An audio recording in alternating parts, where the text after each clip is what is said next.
Jede Übung solltest du 1 Minute lang durchführen. Zwischendurch machst du 30 Sekunden Pause. Wenn du die 4 Übungen gemacht hast, darfst du nochmal alle 4 machen. Das heißt, du hast dann 8 Po-Übungen zusammen, die du durchführen kannst. Die anderen Po-Übungen findest du in den anderen Videos. So, also jetzt Po-Übung Nummer 4, die ist im Stand. Beine hüftbreit auseinander. Auch hier ist wieder der Bauch fest. Und dann machen wir einen großen Schritt nach hinten. Ein Ausfallschritt nach hinten.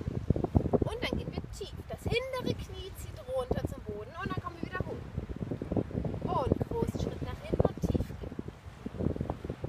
Achte darauf beim Tiefgehen, dass das vordere Knie nie über die